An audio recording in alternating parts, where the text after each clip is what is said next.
สบายดีเนาะมื้อนี้ค่อยจะมาแนะนำการลง Windows เนาะการลง Windows 10โอเคสิ่งที่เราควรรู้และต้องมีก็คือ1เราต้องมีไฟล์ Windows เนาะไฟล์ Windows ในที่นี้เราอาจจะมีเป็น Windows 7 Windows 8 8.1 หรือว่า Windows 10 ก็ได้เนาะสำหรับไฟล์นั้นจะอยู่ในแผ่น CD DVD หรือ USB หรือ Hard Disk ก็แล้วแต่เนาะสิ่งที่เราขาดไม่ได้เลยคือตัวนี้เนาะ2ก็คือหลังจากที่เรามีไฟล์แล้วก็ได้มีไฟล์เข้าไว้ในแผ่นหรือว่า USB แล้วก็ Hard Disk ก็แล้วแต่อยากที่เรามีไฟล์ที่อยู่ในอุปกรณ์เราเป็นที่เรียบร้อยแล้ว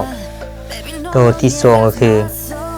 ก่อนที่เราจะต้องไปลง Windows เราต้องมารู้เกี่ยวกับไบออสแล้วก็การบูตเนาะก็คือเราจะต้องมาปรับค่าบูตก็คือเราต้องรู้ก่อนว่าเราจะลง Windows เป็นเราจะลงผ่านอย่างผ่านแผ่น CD DVD หรือว่า USB หรือว่า Hard Disk เนาะเราต้องรู้ก่อนว่าเราจะลงผ่านอย่างคันเราจะลงผ่านตัวใดเวลาเราไปตั้งค่าไบออสเวลาเราจะบูตนี่เราต้องไปตั้งเพื่อให้มันไปบูตเป็นตัวนั้นเนาะคันจะลงแผ่น CD ก็ต้องตั้งค่ามันบูตผ่านแผ่น CD คันจะลงผ่าน USB ก็ต้องตั้งค่าให้มันบูตผ่าน USB คันจะลงผ่าน Hard Disk ก็ต้องให้มันบูตผ่าน Hard Disk เนาะโอเคหลังจากที่เรามีไฟล์แล้วเราก็ปรับค่าบูตเป็นที่เรียบร้อยหลังจากนั้นเราก็มีเป็นลง Windows แล้วก็มาลง Windows ไปแต่ละขั้นตอนนำกันเลยโอเคตัวนี้ก็คือ3สิ่งที่เราต้องเตรียมแล้วก็หลักเนาะโอเคในที่นี้เนาะของค่อยจะลงผ่านHard Disk เนาะค่อยจะลงผ่าน Hard Disk เนาะโอเคเดี๋ยวจะให้เบิ่งเลยเนาะค่อยจะลงผ่านตัวนี้เนาะHard Disk เนาะHard Diskโอเคหรือว่าใครจะลงผ่าน USB หรือว่าแผ่น CD ก็ได้เนาะแต่ว่าสำคัญเป็นเวลาที่เราไปตัวที่2นี่เนาะตั้งค่าไบออสแล้วก็ตอนที่เราจะบูตถ้าเราจะลงผ่านตัวใดเราก็ต้องบูตให้มันบูตผ่านตัวนั้นเนาะโอเคในที่นี้ค่อยได้ลงผ่าน Hard Disk และในที่นี้ค่อยได้มีไฟล์ Windows อยู่ใน Hard Disk ตัวนี้เป็นที่เรียบร้อยแล้วเนาะในที่นี้ค่อยได้พูดตัว Windows ตัวนั้นไว้ตัว Windows 10 เนาะโอเคเดี๋ยวคนอื่นหมดก็ต้องซุป USB หรือว่าซุป Hard Disk ของเราหรือว่าแผ่น CD ของเราเข้าไปในคอมพิวเตอร์ของเลยเนาะ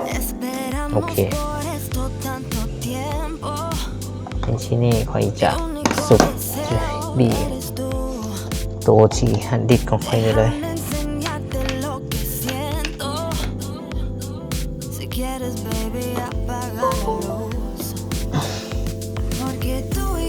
โอเคเนาะโอเคสังเกตว่ามันได้รันขึ้นแล้วเนาะ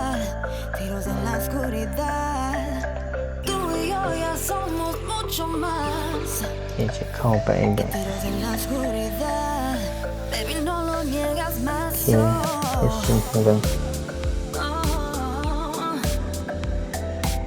โอเคเนาะ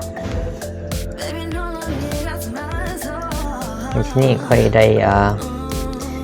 เสียบ Hard Disk ของค่อยขึ้นในคอมเป็นที่เรียบร้อยแล้วเนาะ โอเคในที่นี้ตัวนี้ก็จะคือทรง C เนาะทรงที่เราจะไปลง Windows ใส่เนาะในที่นี้ตัวนี้เราสังเกตเบิ่งเนาะทรง C แล้วก็ตัวนี้เป็นทรง D อันนั้นเนาะแต่ของค่อยเป็นทรง E โอเคคนอื่นหมดค่อยจะมาเปลี่ยนสีซองนี่ก่อนเพื่อว่าเวลาไปลง Windows ยันมันลงกันเนาะสำหรับมือใหม่เนาะโอเคเดี๋ยวค่อยจะเปลี่ยนชื่อมันอีกว่ารีเนมตัวนี้เขาจะใส่เป็นแนะนำให้ใช้เป็นภาษาอังกฤษเนาะเดี๋ยวค่อยใส่ซอง4ปะไว้อย่างนี้นี่เป็นซองดีเนาะจะเปลี่ยนเป็นที่ใส่เป็น Data ของค่อยเลยเนาะเป็นข้อมูลของค่อย Data อยใส่เป็นที่เลยนะโอเคในที่นี้ค่อยจะหูเลยว่าตัวนี้เป็นทรงซี่ตัวนี้เป็นทรงดีเนาะก็คือทรงข้อมูลของค่อยเนาะแต่ว่าเวลาไปลง Windows เห็นค่อยจะลงใส่ที่ทรงนี้เนาะแต่ทรงตัวนี้ใช่มันยังมีข้อมูลทุกอย่างคือเก่าเนาะโอเคและสำหรับ3ซองนี้มันก็คือฮันดิสค่อยเนาะฮันดิสค่อยในฮันดิสเดียวเนี่ยค่อยแบ่งเป็น3ซองปะไว้เนาะในที่นี้ค่อยได้เอา Windows มาไว้อยู่ซองนี้เนาะซอง Windows เนาะในที่นี้ค่อยได้บูตตัว Windows 10 นี่ไว้ในนี้เป็นที่เรียบร้อยแล้วเนาะ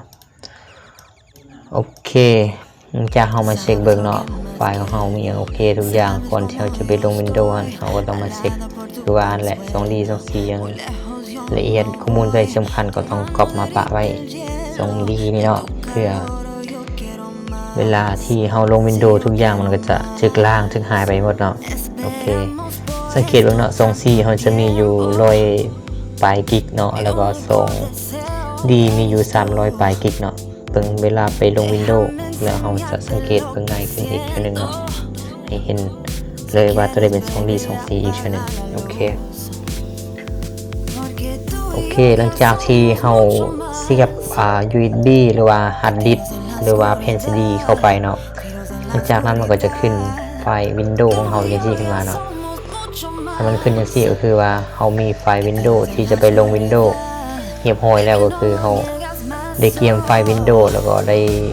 เอาไฟล์ Windows นั้นเข้าไปในอุปกรณ์ที่เราจะเกียมลง Windows เป็นที่เรียบร้อยแล้วต่อไปก็คือเราต้องไปรีสตาร์ทเครื่องแล้วก็เข้าไปบูตนี่เนาะเพื่อตั้งค่าว่าเราจะลงผ่านฮาร์ดดิสก์เนาะโอเค Sabes cómo yo estoy, alada por tu anzuelo, muy lejos yo no